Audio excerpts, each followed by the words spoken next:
आज का टॉपिक है कि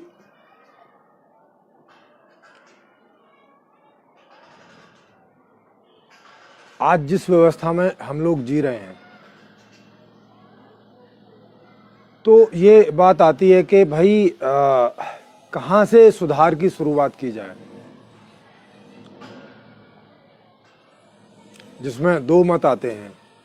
एक मत आता है कि भाई व्यवस्था को सुधारो, तो आदमी अपने आप उसके हिसाब से ठीक हो जाता है, जैसा होना चाहिए, जैसा व्यवस्था करेगी वैसा वो हो जाएगा। और एक दूसरा मत है को लोग बोलते हैं कि भाई लोगों को सुधारो तो व्यवस्था अपने आप ठीक हो जाएगी। और कुछ एक लोगों का ऐसा भी मत रहता है कि भाई दोनों में ही सुधार करना पड़ेगा, कुछ व्यवस्था सुधारो कुछ आदमी सुधारो टाइप का। तो ये तीन प्रकार के लगभग मत हैं, दो मत हैं और एक मिश्रित मत है। बात को लेके हम लोग अगले आधा पौना एक घंटा इसी बात पर विचार विमर्श करेंगे और फिर किसी निर्णय पर पहुंचने की कोशिश करेंगे कि भाई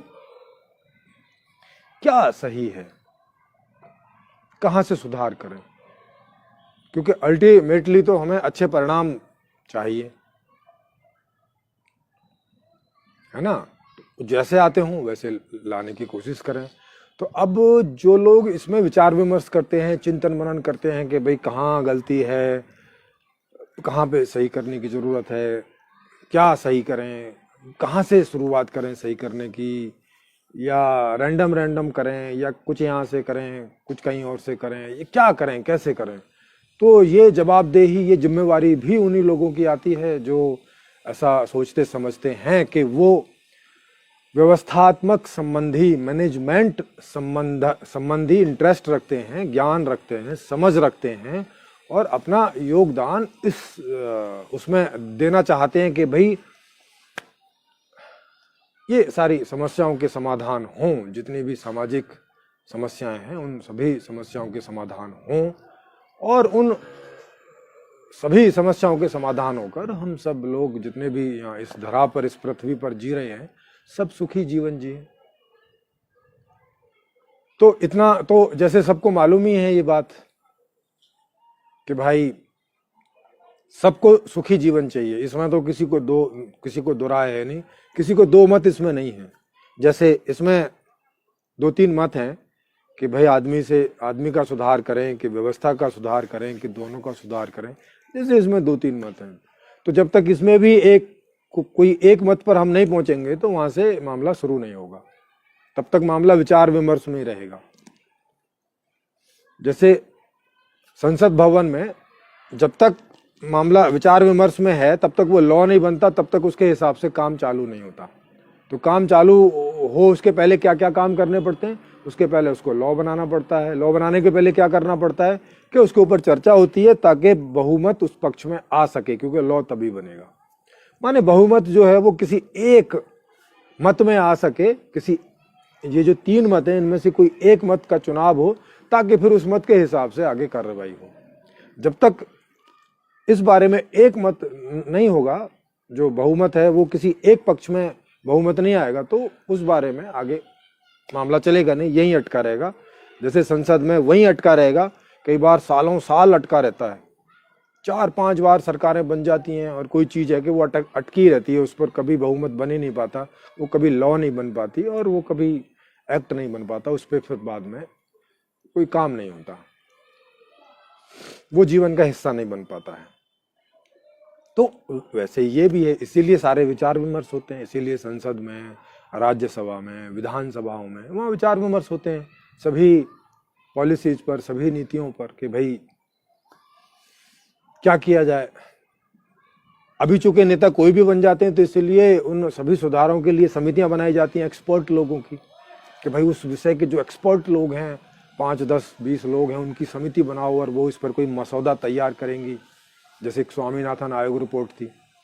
अब नेताओं की ऐसी स्थिति नहीं है, क्योंकि हमारे देश का संविधान में अनपढ़ गंवार कोई भी नेता बन सकते हैं, तो उनकी ऐसी स्थिति होती नहीं कि वो बेचारे कोई गहरे से किन्हीं पॉलिसीज पर विचार विमर्श कर सकें, उनको उतनी समझ होती नहीं है वहाँ पर। तो फिर इस प्रकार की जो एक्सपर्टीज लोग हैं उनसे बोला जाता है भाई सारा मसौदा आप बना के समझा दो क्या है, फिर हम लोग बस यहाँ हाँ ना करके पास होगा तो कर लेंगे, नहीं होगा तो रह जाएगा। तो इसलिए उसके एक्सपर्ट लोग जो हैं वो उस पर विचार विमर्श करके करते हैं। जैसे अभी आप ये कृषि कानूनों का देख रहे हैं कि 3 कानून सरकार में आनंद फानन में बना लिए और उनके लिए ना कोई विशेष चर्चा हुई, ना कोई जिनके लिए वो कानून बना रहे हैं उनके जो ग्रुप्स हैं उनसे कोई विचार विमर्श नहीं हुआ, कुछ नहीं हुआ। तो अब ये आप देख रहे हो पिछले पूरे 1.5 महीने से भी ज़्यादा से कोहराम मचा हुआ है और एक गतिरोध हो रखा है। सरकार भी उसमें बिजी हो रखी है, उसका भी समय नष्ट हो रहा है, पैसा नष्ट हो रहा है और जनता का भी पैसा और समय नष्ट हो रहा है और सर्दियों में यहाँ पड़े हैं। और दिल्ली में बहुत सारे लोगों को, रहने वालों को, आने जाने वालों को, उनको दिक्कत खड़ी हो रही है, वो अलग। तो ये सारी परेशानियां आती हैं अगर मामला सिस्टमैटिक ढंग से नहीं चलता है।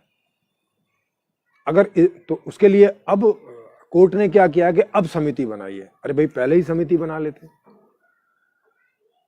जो कि लोगों से भी बातचीत करती, कुछ रिसर्च करती कि इस प्रकार की चीजें लोगों को चाहिए नहीं चाहिए, जरूरत है नहीं है। सरकार को पूछते भाई आप क्यों बनाना चाह रहे हो, आपका क्या इसमें रिव्यू है, सबसे पूछते, जो भी उससे संबंधित लोग हैं उनसे पूछते, थोड़ा बहुत सर्वे करते। भाई लोकतंत्र है ना, तो बिना लोगों की सहमति के नहीं होना चाहिए ना। चाहे आप कितना भी अच्छा काम कर रहे हैं, आपके घर कोई मेहमान आ गया, आप उसके लिए चाय बोल रहे हैं, हाँ जी चाय, ठंडा, कुछ पूछ रहे हैं ना उसको। ऐसे तो कुछ भी ला के नहीं रख दे रहे ना कि ये लो भी जो हम ला के रख दे रहे हैं पियो, तुम्हारी इच्छा है कि नहीं है, कोई मतलब नहीं है, ऐसा तो करके नहीं है ना। मेहमान से भी पूछ कर ही दिया जाता है कि हाँ जी चाय लेंगे, ठंडा लेंगे, पानी लेंगे, खाना खाएंगे क्या। आखिर आप 10, 20, 25, 30 वहाँ पे ऑप्शन देते हो उनको, बहुत सारे ऑप्शन, या नहीं खाएंगे। और जैसा वो बोलता है वैसा आप उसके साथ आगे व्यवहार रखते हैं। वो बोलते हैं भाई नहीं मैं पेट भर के आया हूँ, मुझे इच्छा नहीं है, तो आप फिर पानी भी नहीं देते। ऐसा तो है नहीं ना जबरदस्ती बोलेंगे नहीं सर आप यहाँ आए हो तो पानी तो पी के जाओगे। तो अब सरकार कह रही है नहीं जी हम ये कानून तो वापस ही नहीं लेंगे, चाहे जो मर्जी हो जाए, आपको इनमें से चुनना तो पड़ेगा। थोड़ा बहुत कोई अमेंडमेंट कर लीजिए आप, लेकिन कानून तो बनेंगे। जैसे वही है कि मेहमान आ गया, ना जी पानी तो आपको पीना पड़ेगा, 1 आध घूंट कम पी लो, बस इतना ही है। वो कह रहे अरे नहीं भाई मैं पी के आया हूं, मुझे जरूरत नहीं है बिल्कुल इसकी। अरे जरूरत का मतलब ही नहीं, आप थोड़ी जानते हो कि आपको क्या जरूरत है क्या जरूरत नहीं है। तो मेजबान जानता है, मेहमान थोड़ी जानता है कि उसको पानी की जरूरत है कि नहीं। मेजबान जानता है, मेजबान कह रहा है पानी पियो मतलब पियो। तो बहुमत माने जिन लोगों के लिए वो सब चीजें आप कर रहे हैं उनमें वो बहुमत है कि नहीं है, उस किसी मत में उन बहुमत का मत है कि नहीं, वो उसके लिए राजी हैं कि नहीं, तो फिर आगे बात बढ़ती है। तो डेमोक्रेसी में यही तरीका है, वहां जिद नहीं चलती किसी की भी। वहां क्या होता है कि जनता सर्वोपरि होती है और बहुमत जिस पक्ष में रहता है, जिस मत को बहुमत मिल जाता है वो स्वीकार हो जाता है, वो मान्य हो जाता है। अब वो कुछ भी हो, अच्छा हो बुरा हो, बुरा होगा तो उसके जो परिणाम आएंगे फिर यही बहुमत चेंज करेगा अपने आप। लेकिन अभी उनको लग रहा है कि उनके लिए ये ठीक है तो वही होगा। तो बहुमत में जनता ही सर्वोपरि होती है, जनता का निर्णय ही सर्वोपरि है, सही हो गलत हो जो मर्जी हो। ठीक है, ये एक नियम है लोकतंत्र का। यानी लोग उस लोकतंत्र में जो होते हैं, जो स्पेशलिस्ट लोग होते हैं, वो अपना बस मत रख सकते हैं, वो कोई आरोपित नहीं कर सकते जनता के ऊपर, क्योंकि हम लोग ज्ञानी हैं, हम जानते हैं कि सही क्या है गलत क्या है। वो ठीक है आप लोग जानते हो तो अपना मत, अपना एक्सप्लेनेशन अपना रख दो आप जनता के सामने, उसको भी अवेयर होने दो, उसको समझने दो कि क्या है। आप उसको एक स्टेप बाय स्टेप सिलसिलेवार ढंग से समझाइए। अगर उसकी समझ में आ जाता है और वो बोलते हैं हाँ हाँ ठीक है हमारे लिए, तो वो हो जाएगा। अगर फिर भी बोलती है कि नहीं चाहिए भाई, जैसा आप किसी बच्चे को बोलो बेटा दूध पीना 1 गिलास सुबह 1 गिलास शाम बहुत बढ़िया रहता है शरीर के लिए, और सब सारे फायदे आपने बता दिए, और आपने उसको दूध दिया, वो बोला लेकिन मेरा इंटरेस्ट नहीं है, मुझे इसमें रुचि नहीं आती, मुझे उल्टी होती है। भाई हो सकता है वो दूध उसको सूट नहीं करता, नहीं है उसकी इच्छा, ठीक है, दूध में कोई बुराई नहीं है, लोग पीते ही हैं बहुत सारे, लेकिन फिर भी चूंकि दूध अच्छी चीज है इसलिए तो आप उसके मुंह में नहीं डाल दोगे ना जबरदस्ती, उचित नहीं होता ना।